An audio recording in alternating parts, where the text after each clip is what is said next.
opérations d'investissement inscrites en fonction des différents objectifs que nous sommes fixés.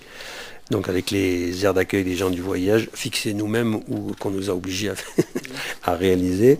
Réhabilitation du pilon.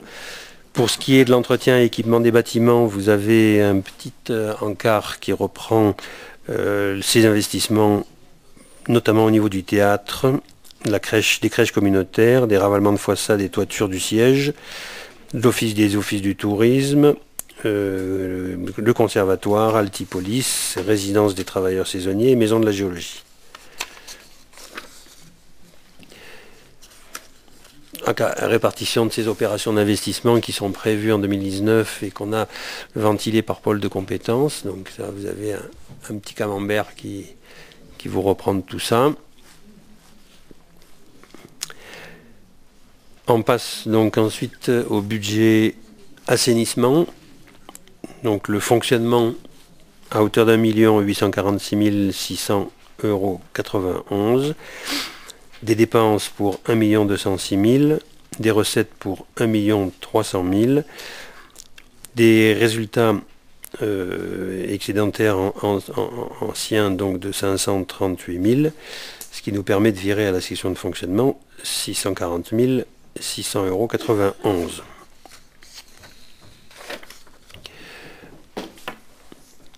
Donc pour ce qui est du budget primitif, budget assainissement, les dépenses réelles de fonctionnement du budget, donc avec les charges générales pour 237 000 € qui sont ventilées avec un détail explicatif, des charges de personnel 83 000 €, des charges de gestion courante 10 000 €. Pour ce qui concerne les dépenses de fonctionnement réelles, donc on a 20 000 € de charges financières, c'est le paiement des intérêts des emprunts, pour les opérations d'investissement du budget assainissement, et des charges exceptionnelles, donc 580 000 pour le reversement des subventions perçues par la CCB au préfet de la Sercq. Ce sont des opérations nulles budgétaires, puisqu'en contrepartie, elles font l'objet de recettes identiques. Théoriquement. Budget assainissement. Après, vous avez donc les recettes de fonctionnement réelles du budget assainissement. Donc, de la même façon, donc, on a détaillé les produits et services, avec de 2016 à 2019 le prévisionnel, la façon dont elles seront ventilées. Des subventions d'exploitation pour 598 000 €. Encaissement de subventions qui sera reversé à la Sercq. C'est donc l'opération nulle budgétaire dont on a parlé tout à l'heure, pour 588 000 €. Produits de gestion courante, 55 000. C'est les frais de contrôle qui sont versés par la Sercq dans le cadre du contrat de délégation de service public. Pour l'investissement, donc 1 241 000. Des dépenses d'investissement prévues pour 1 241 000. Des recettes pour 433 000. La reprise de résultats excédentaires de 2018 à hauteur de 166 776,44 € et le virement de la section de fonctionnement qui est de 640 600,91 €. De la même façon, les principales opérations d'investissement inscrites au budget 2019, donc avec les reliquats, enfin les opérations 2018 et les reliquats de paiement en 2019, les travaux programmés en 2019, le total pour 1 107 866 € avec le détail des lieux d'investissement et des montants. Pour le fonctionnement, 126 319,87 €. Comment? Atelier relais, oui, j'ai changé, oui, c'est vrai, excusez-moi. Donc c'était des ateliers relais, effectivement, pour le fonctionnement, puisqu'on a terminé l'assainissement. Voilà, alors 126 319,87 €. Donc on a virement de la section à la section d'investissement qui sera un virement de 1 000 €. Des charges exceptionnelles pour équilibrer le fonctionnement à hauteur de 87 319,87 €. Et les produits de gestion courante, ce sont donc les loyers pour 33 500 €. L'investissement, 1015 €, donc avec le virement de la section 1000 € et les 15 centimes pour la reprise de résultats excédentaires 2018. Pour les ateliers relais, les dépenses et recettes prévues sur l'exercice 2019, 38 000 € de dépenses de fonctionnement, c'est les assurances, taxes foncières et frais d'honoraires. 33 500 € de recettes de fonctionnement, c'est le remboursement de la taxe foncière par le seul locataire restant, donc Blanchisserie des Alpes. Les autres prévisions budgétaires correspondant à des écritures d'équilibre du budget. A noter que le contrat avec la Blanchisserie des Alpes, ce qu'on a vu tout à l'heure, a été prorogé jusqu'au 30 septembre 2019 au plus tôt et au plus tard au 30 septembre 2020. Fin 2019 et au plus tard fin 2020, ce budget sera clôturé et devra afficher un excédent aux alentours de 85 000 € qui donc viendra alimenter le budget général. Merci.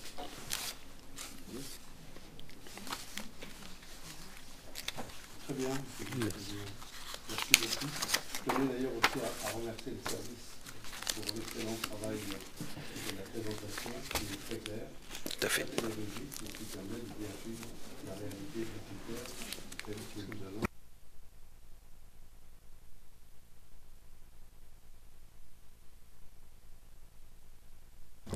Et le micro.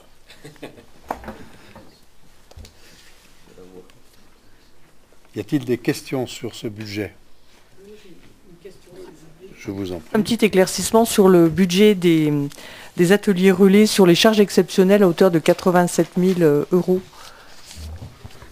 C'est simplement ce qui reste. C'est une image. Simplement l'équilibre du budget, puisque on l'a vu tout à l'heure. C'est 93, 92. Donc on a effectivement, ce qui est important dans ce budget, c'est les dépenses et recettes qui sont prévues sur l'exercice. Donc on a 38 000 € de dépenses de fonctionnement, assurance, taxes foncières et frais d'honoraires. 33 500 € de recettes de fonctionnement qui sont les remboursements de la taxe foncière. Voilà, le reste, c'est donc un équilibre budgétaire, ça semble plus simplement. Voilà, donc les deux éléments importants, c'est les 38 000 d'un côté en dépenses et 33 000 de recettes de l'autre. La question c'était, rien n'est inscrit. Non. Non, puisque les dépenses à venir sur cette structure, elles sont à la charge du propriétaire, enfin du locataire actuel qui deviendra propriétaire. Et la base de notre négociation, c'était de leur dire que, il y avait un engagement sur l'investissement. Donc ça, il faudra qu'il soit réalisé pour qu'il obtienne la propriété. Et deux, qu'il ait payé l'ensemble des charges qui couraient, entre autres certains impôts qui n'avaient pas été réglés à temps, mais qui le sont maintenant. Et il est suivi par un comptable qui va nous assurer de la réalité des travaux à faire, parce qu'on craignait quand même qu'il y ait éventuellement une opération financière. C'est le dernier atelier relais où ce qui était aidé par l'Europe et par l'État devenait la propriété de celui qui était dedans. C'est les derniers. Après, ça n'a plus été le cas. Oui, Guy. Oui, Monsieur le Président.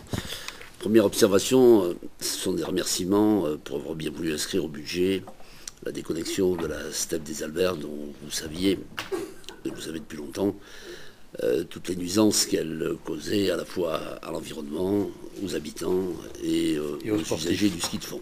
Ben oui, c'est la première des choses. La deuxième, j'aimerais bien, en tout cas, je vous propose, je propose à l'ensemble des collègues qu'on réexamine la situation de l'ancienne station d'épuration de Montgenèvre.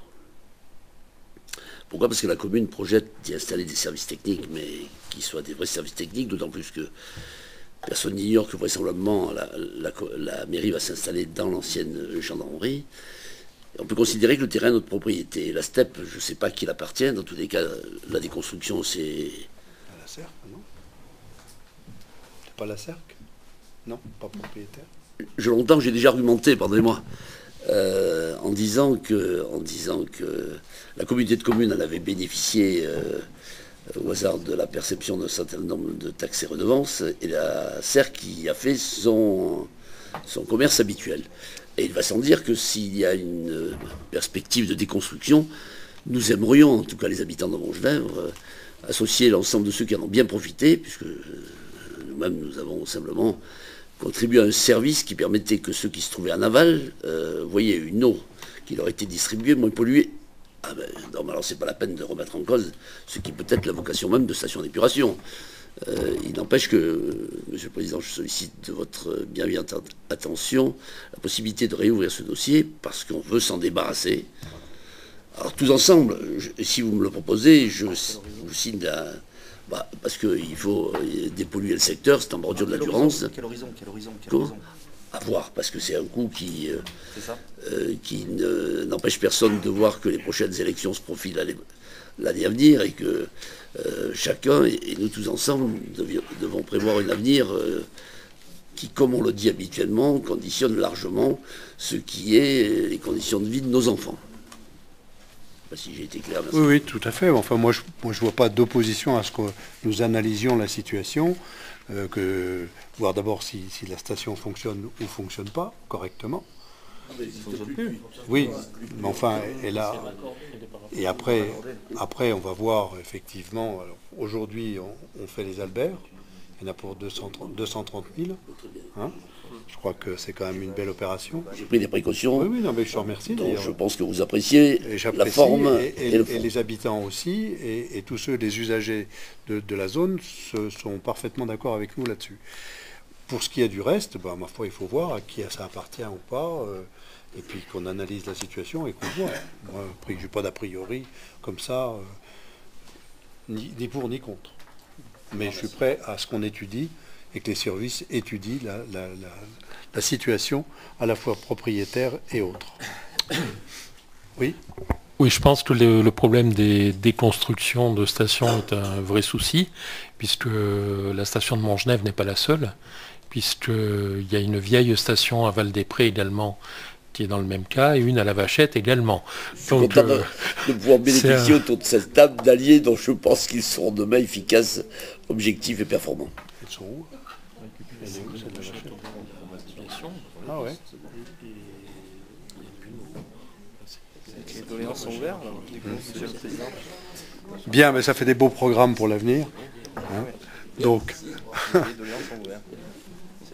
est-ce qu'il y a d'autres interventions, d'autres questionnements? Oui, Monsieur Pétieux. Oui, Monsieur le Président. Je me suis abstenu sur des lignes à hauteur de 330 000 euros, donc je m'abstiendrai aussi sur ce budget prévisionnel. Très bien. Bien, donc, est-ce que le Conseil communautaire donc, approuve les budgets primitifs du budget général assainissement et atelier relais de la communauté de communes tels qu'ils viennent de vous être présentés?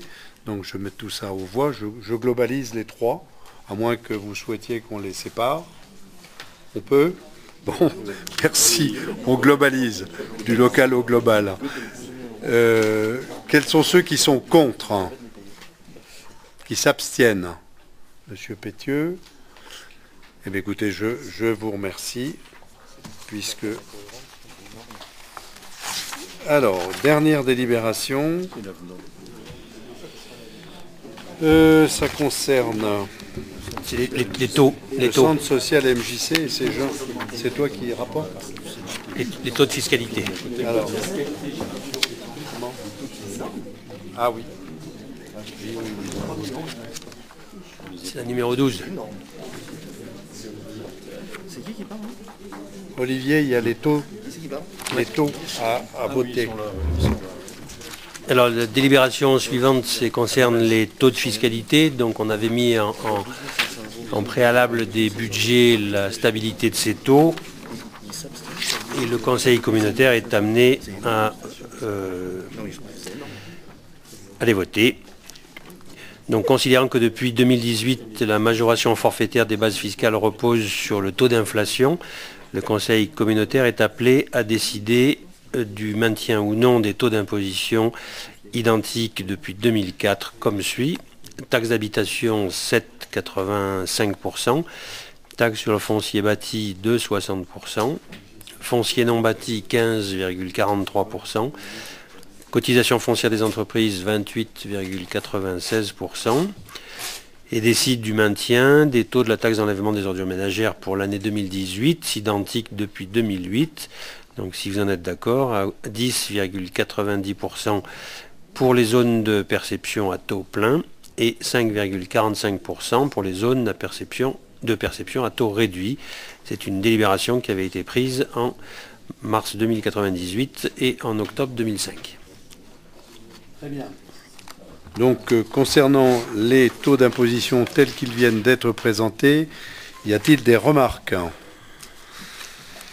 Donc, je vais passer au vote. Y a-t-il des votes contre, des abstentions? Et il n'y en a pas. Autorisation de programme, c'est Oui. le dernier, mais Alors, pas le moindre. Autorisation de programme, donc il convient de procéder à la clôture des autorisations de programme suivantes, comme qui sont proposées, qui vous ont été proposées en annexe. Donc la première c'est GEMAPI, elle sera clôturée mais réouverte sous forme de 3 autorisations distinctes et rénovation du théâtre de Briançonnet. D'autre part, il est nécessaire de modifier les autorisations de programme et les crédits de paiement des autorisations qui sont proposées en annexe pour le pôle social de Villars-Saint-Pancras, le SCOT, le CIS du Pays de la Meige, l'aire d'accueil des gens du voyage, le point des ordures ménagères, des apports OM, l'accessibilité de la MJC, les eaux pluviales, et réhabilitation du pilon, eau potable et Smart Mountain. Et il sera nécessaire de créer donc des autorisations de programme qui vous sont proposées en annexe, donc les GEMAPI Lac Larré, GEMAPI ZAD les Sables, GEMAPI Grand Vert d'Arel, et ensuite les PITER dont on a parlé au début, PITER Résilience, Mobilité Schéma Directeur et Mobilité Connectée, Innovation et Solidaire. Ces crédits de paiement sont inscrits dans les budgets primitifs du budget général.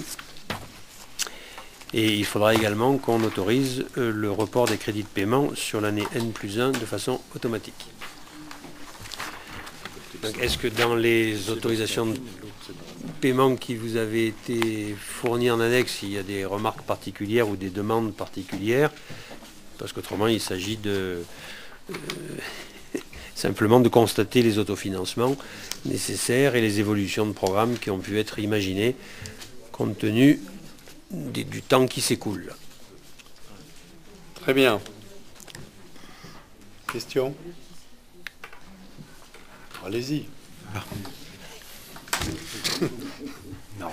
On peut être surpris de voir la dérive des AP par rapport au CP. Mais c'est tout.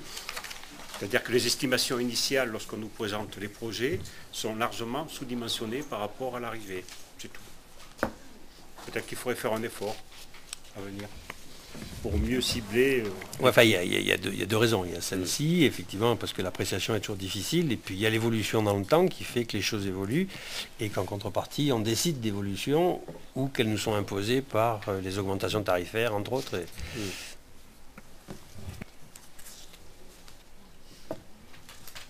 Ce qui est le cas, par exemple, du pilon, où le pilon avait été surdimensionné dans nos estimations, et il s'avère qu'à la suite des appels à candidature, on est tombé sur des montants beaucoup plus bas. Donc c'est pas en soi, c'est pas répréhensible. C'est pas toujours facile, comme vient de le dire Olivier Fons, d'apprécier, surtout quand avec des entreprises du BTP, on a des fluctuations qui peuvent être très importantes, dans un sens comme dans l'autre. Bien. Pas d'autres questions, donc je vous demande d'approuver ces modifications APCP. Est-ce qu'il y a des votes contre? Des abstentions? Il n'y en a pas. Dernière délibération, mais après la délibération, je vous ferai le bilan des relations que nous avons avec la CERC.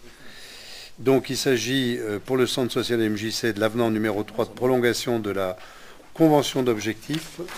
Jean-Louis Chevalier, vous rapportez, cher ami. Vas-y Jean-Louis. Bon, d'accord, merci. Non, c'est pas grave. Jusqu'en 2018, donc la communauté de communes a contribué financièrement au service centre social MJC du Briançonnet. par le versement d'un concours annuel, une subvention de fonctionnement, par la prise en charge du salaire du directeur, par la prise en charge d'un agent d'entretien chargé du nettoyage à raison de 12 heures hebdomadaires, par la prise en charge des frais de fonctionnement du bâtiment, eau, électricité, combustible, entretien, déneigement, taxes foncières. Bon, vous avez dans le tableau de la délibération là, le détail de ces subventions, hein, avec donc, concernant les points que je viens de citer. La convention pluriannuelle d'objectifs est arrivée à échéance le 31 décembre 2018. Donc malgré de nombreuses sollicitations de la CCB dès février 2018 pour préparer le renouvellement de la convention, les difficultés de la MJC n'ont pas permis aux deux parties, CCB et MJC Centre Social, de finaliser la rédaction d'une nouvelle convention pour le 1er janvier 2019. Bon, cette démarche est en cours actuellement. Nous nous réunissons très régulièrement. On a fait combien jusqu'à présent? 9 réunions? 10 réunions. Des vice-présidents concernés sont conviés. Voilà. Pour continuer de travailler avec cette structure. Donc c'est pas finalisé encore. Donc on vous propose par cet avenant numéro 3 de repousser encore de 3 mois de façon à ce que nous repartions sur des bases saines sur cette convention, hein, puisqu'on n'est pas les seuls concernés là-dedans. Il y a certes les objectifs de la communauté de communes, mais il y a aussi les décisions de justice et puis d'autres partenaires qui attendent tout ça pour se prononcer aussi sur les subventions à attribuer à la MJC Centre Social. Donc le Conseil communautaire est appelé à approuver la conclusion de l'avenant numéro 3, la convention pluriannuelle d'objectifs 2015-2018, annexée à la présente délibération, prolongeant la durée de la convention de 3 mois, soit du 1er avril au 30 juin, et prévoyant le versement d'une subvention de 61 025 €, correspondant au 3/12e du montant versé par la CCB en 2018 au Centre Social MJC. La somme totale en 2018 était de 274 243 €. Permettant de contribuer au fonctionnement de l'association, dire que ces crédits sont prévus au budget au BP 2019 et d'autoriser le président ou son représentant à signer cet avenant. Voilà, Monsieur le Président. Ouais, rapidement. Par rapport à la situation dans laquelle nous sommes au niveau de l'avancée des travaux, donc nous sommes quasiment dans la finalisation de cette convention. Nous avons beaucoup avancé sur de nombreux points. La présentation vous sera faite lors des prochains conseils communautaires. Je tiens quand même à souligner ici que au niveau de la communauté de communes et des élus en charge de ce dossier-là, la très grande implication et la volonté forte de conserver cette structure comme centre social qui rayonne sur l'ensemble du territoire. Je pense que le travail qui a été mené depuis 10 mois autour de cette structure est un travail de fond extrêmement intéressant, puisque maintenant certains élus peuvent dire pourquoi la MJC Centre Social Merci. La MJC Centre Social, la MJC est porteur de ce projet.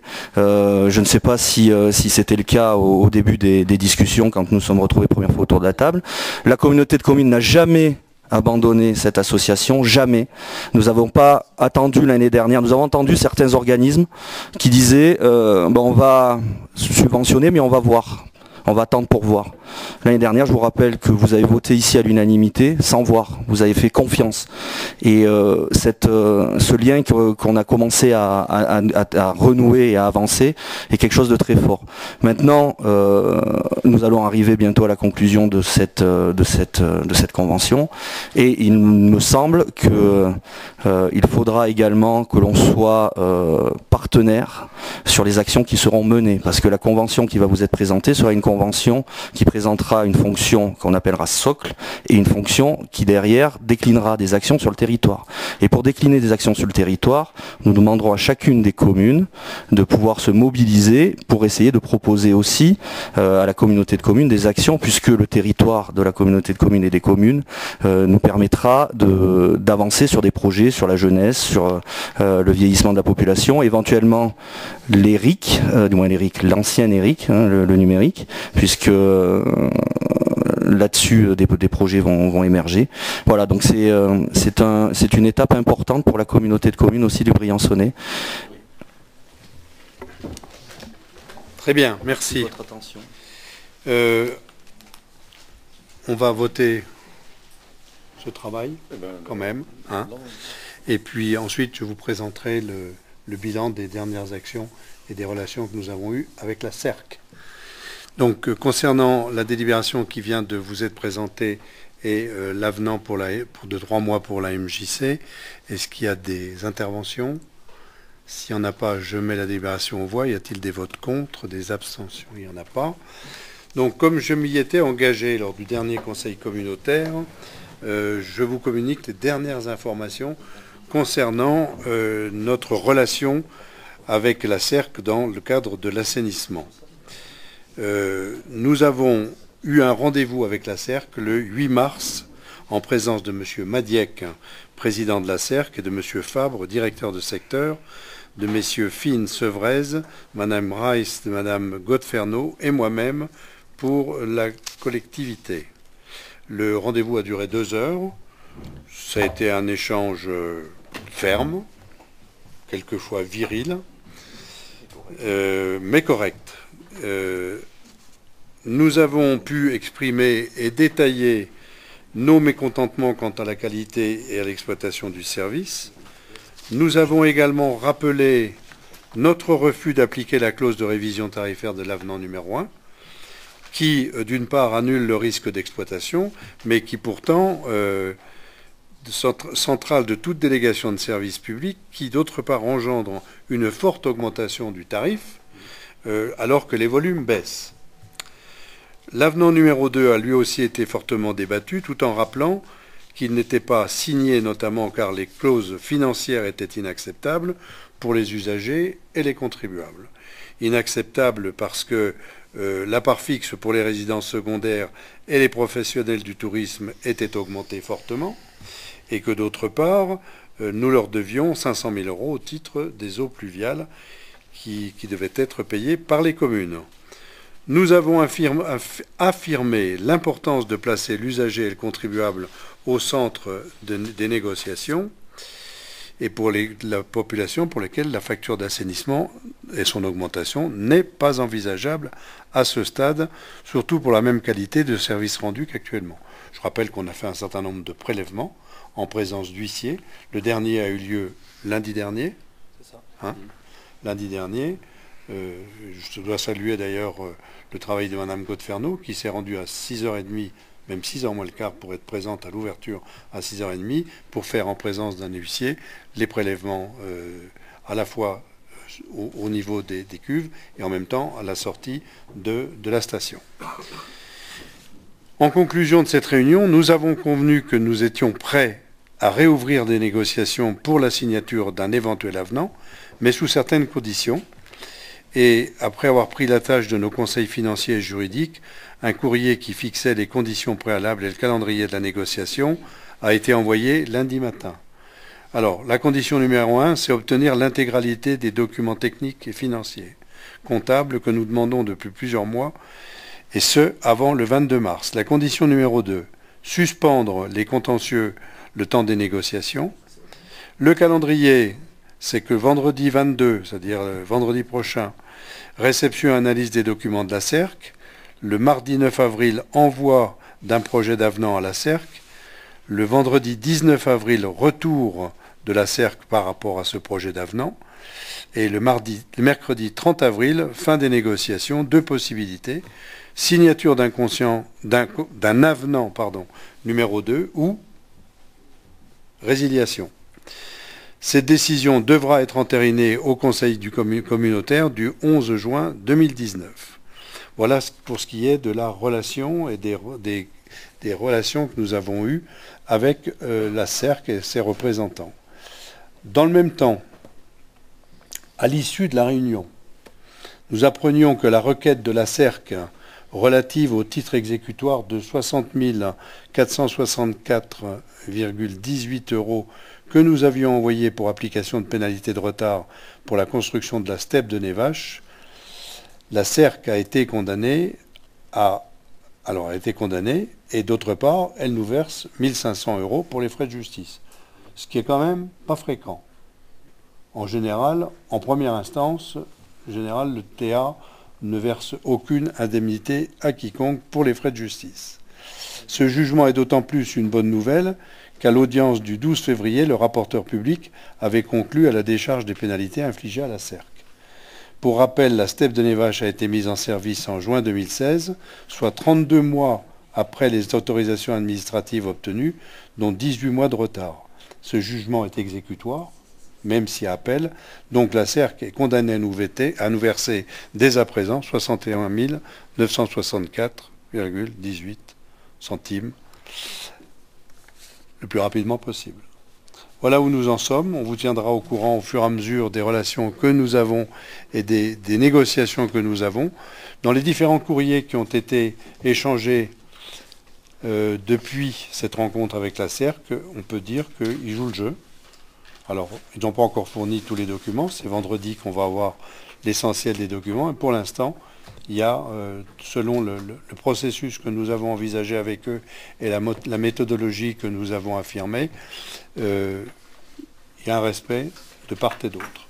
Je voudrais simplement dire aussi que cette réunion a été enregistrée avec leur accord, bien entendu, et que si certains d'entre vous veulent écouter les échanges qui ont eu lieu, il n'y a pas de problème. À condition, bien sûr, que ça reste dans le cadre de la discrétion qui nous est due dans le cadre de cette négociation. Voilà. Eh bien, je vous remercie et je vous souhaite une bonne soirée. Merci.